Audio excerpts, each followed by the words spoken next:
cathedral is a relic of a Eucharistic miracle. Right. And so this is the relic of the miracle of Bolsena, which occurred in 1263. Mm-hmm. And there was a priest who was making his pilgrimage to Rome from Prague. And he stopped in Bolsena, which is 8 miles from Oviedo, and to celebrate Mass. And as he lifted the host to consecrate it, blood dripped from the host, quelling all doubts. I assume. We assume, right? Because now there's a blood-stained corporal and a blood-stained altar. And so they brought this altar cloth to Orvieto because the Pope was living in Orvieto at the time. Orvieto is a volcanic mesa, basically, in the middle of a valley.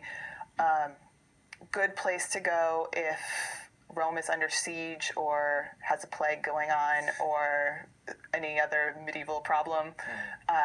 The Pope would come up to Orvieto. So in 1263, he was one of the urbans, third, fourth. Always forget.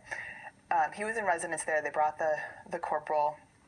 And the following year, then the Pope instituted the Feast of Corpus Christi, which we just recently celebrated, which we have celebrated as a church every year since 1264, and it's one of our major feasts of celebrating Christ's presence, body and blood, in the Eucharist. So that piece of cloth is just sitting there in a side chapel of the cathedral. And when we first arrived in Orvieto... You've been to Orvieto, and you've had these experiences, and you're experiencing new, and now you're returning to Orvieto, and I knew about the corporal the first time, too, but this is when it starts to sort of work its magic on me. Gotcha. Well, this is actually a good time for a break. Christ, is so much deeper than form and so much deeper than culture, and how, if we can't talk to each other, and if we worship in different ways, like how can we express that it's the same Christ? Well, you don't have to talk about it. Like, I think, at least in the tradition that I was raised in, it was very verbal, very intellectual. There's nothing wrong with that.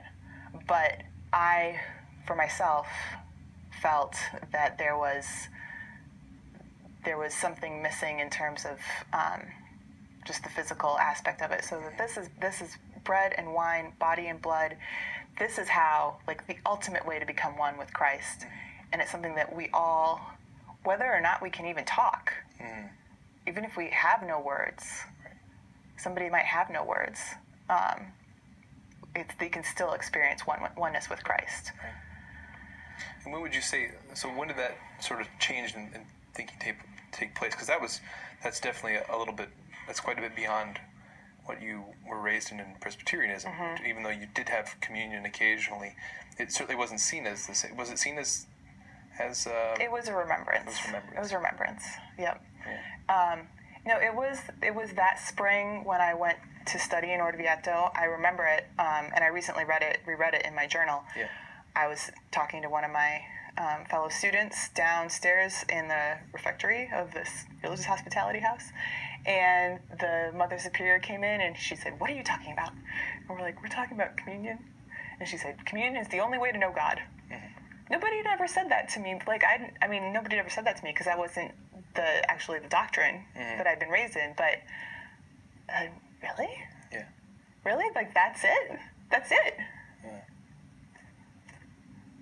So that was, that was spring of '98. That was fully 3 years before my confirmation, and a full year and a half before this sort of day, before the relic. But that was when that idea was first introduced to me. Right. Because what if it's true? I mean, we've heard that a lot of times in the programs here in the Journey Home. Because there's people who've been in the Scripture and been in different traditions. And, there's a lot that can be hashed out back and forth and debated about in terms of, obviously people interpret the Scriptures different ways. But I think one of the intriguing things is, for any Christians, what if it really is true? Like, what if Christ remains present with us in communion, in the Eucharist?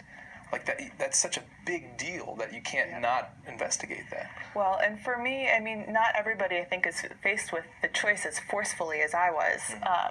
And so, you know, certainly no judgment upon anyone who hasn't made that decision. But for me, I mean, it was like I said, like he laid it out for me. Like either you believe it, and then you have to become Catholic, like, or you have to actively decide that it's not. Because look at where you are, look at what's around you, look at these people. Like, are you going to walk away from this? No, I can't. Well, you know, one thing we haven't talked about